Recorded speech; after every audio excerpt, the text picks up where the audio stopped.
You know, since the beginning, The Promised Neverland had opened up many boundaries to us all.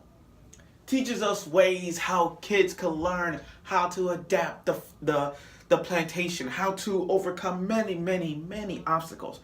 And that death is really depressing at times. Especially when it's down to the main characters.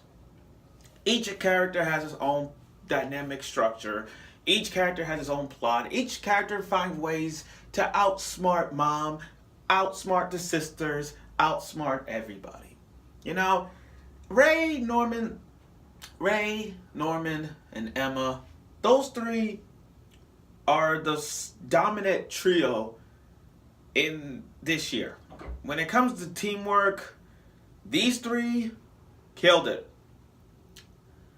Episode 10 of The Promised Neverland was one of the most depressing depressing episode by far. Sure, the first episode was really shocking and depressing to me, seeing a little girl died in front of my eyes in the first episode. But when this came out with the main character dying, like Norman, for example, oh my god, it was sad. Sad to see Norman go. And to all you Norman fans out there, I feel sad. So, Norman was the continuation of this episode. You know, it kicked things off with Norman explaining how when he got up there the last time he saw a cliff and there was no way out of it, and seeing how each plantation is split into 6 sides like a hexagon. Okay, but you know, you gotta give Norman credit. He knows that there's no escape, and he knows that he didn't use the device that Ray made. So he just said, no matter what, I'm there for you. You know what I mean? Like, survive. That's the key. He wants everybody to survive. And he was hugging Ray and Norman like he was, like, those three shared a big goal in life. Those three shared a bond that cannot be broken. Those three share a bond that cannot be broken because those three are like that. Those three are like that. Kind of like a Naruto, Sasuke, Sakura, you know, Team 7 all over again. It's like that. Those three are like that. They work together. They feed together. They play tag together.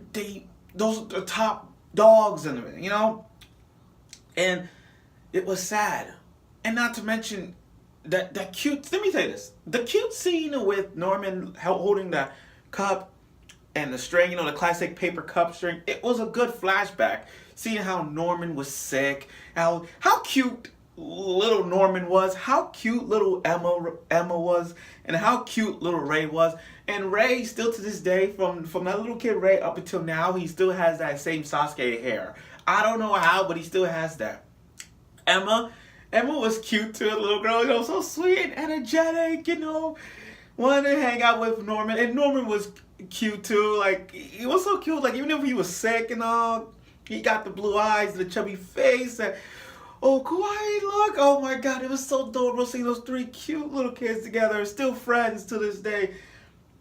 And little Emma wanted to like talk to Norman even though he was sick. You know, mom came in, kind of like she was like the same old mom, say, "Oh, you can't come in, kids. He's sick," and all that stuff. But it didn't stop Emma from seeing Norman.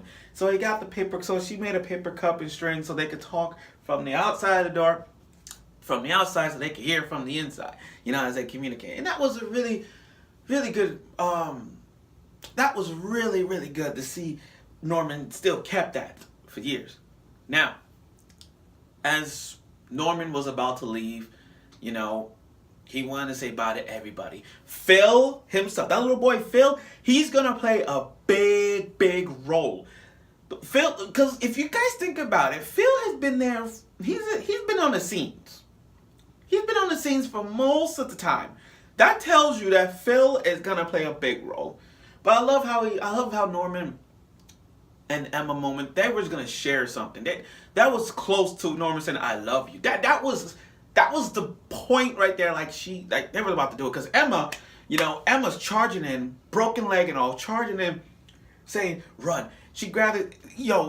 I understand Emma loves Norman. That's the shipping there. That part, that right there, that's the shipping. Emma and Norman together. That was the shipping that defines the logics of this shipping. Like, you can't push that away. And Emma doesn't want Norman to leave. Good, but when Norman trying to grab her face, say it like I love you kind of thing, Mom stepped in, cop blocked it all. She said, if you try that again, I'll kill you. That shocked Emma. That kind of shut, that's one way to shut the kid down. Like, the moment you said, if you try that again, I'll kill you, that really shut Emma down. But Norman, you know, it was the highs of the highs and the lows of the lows. When Norman left, it's kind of depressing seeing one of your best friends leaving. It's like you've been next door. It's like you and your best friend been neighbors, been best friends / neighbors for years. And then when it's time to go, like when the other family says it's time to move to another place, your best friend got to move, and this feels sad. That's what Norman feels. That's what Emma feels. That's what Ray's feel. You know, sad. Losing a friend like that. Now, after Norman left, there was a symbolism of everything there. Like the raindrops. That was like the rain falling. That's the symbolism right there. Like you tell this depression, this crying matter. And with the broken leaves falling on Emma, you can see the symbolism on that.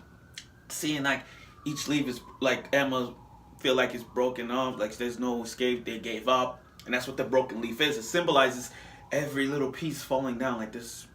They gave up. There's no light. There's no matter of fact, there's no life for Ray and Emma because they gave up.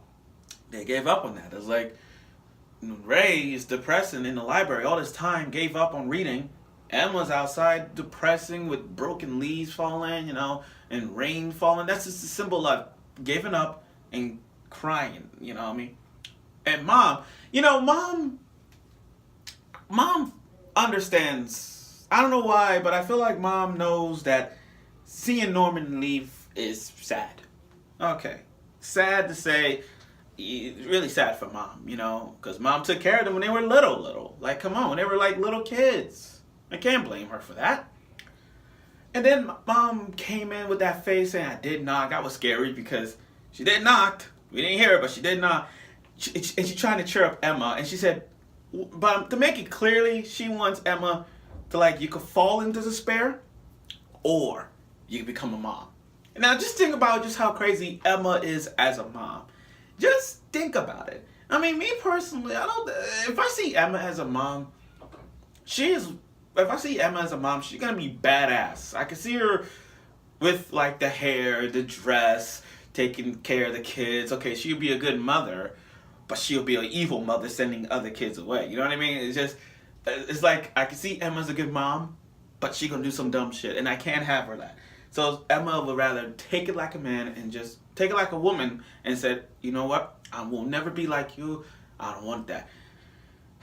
But as Mom walked away, you can see by her face like she felt sorry. She felt sorry for her, and I can't argue with that. Now, as the days goes by, the year 2045 is Ray's birthday.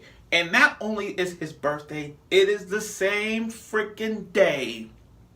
It is the same freaking day as his departure. So that means Ray is next to go. Not only is his birthday, but he's about to leave. And people are right now saying, oh no, not Ray too. Everybody's sad. Okay, I get it. It's sad to see Ray leaving, and it's gonna be sadder even Emma leaving. But Ray's next to go. The last thing that happened, and here's the funny thing, the last thing that happens is like, you haven't given up, have you?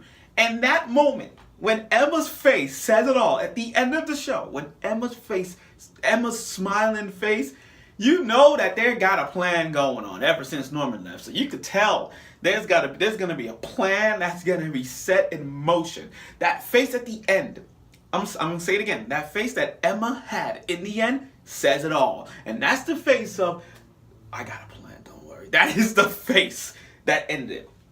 And speaking of ending, you know, I don't really pay attention to the ending that much, but after looking at the ending of it, you guys could realize that the ending shows Mom's backstory, like Isabella's, Mom. It shows her backstory. If you watch closely at the ending, you kind of see mom in it. Not only that, you see mom as a little girl, but you also see like flashbacks of mom. You know what I mean? If you take your time watching it. So I did, and I see it. So next week, oh my God, next week is gonna be a fight to escape once again for Emma and Ray. Their confidence is back up. Their confidence is back after watching the end of that part. But let's see how this goes. And I won't spoil anything. But like I said, you guys gonna be enjoying this. So I look forward for next week's episode.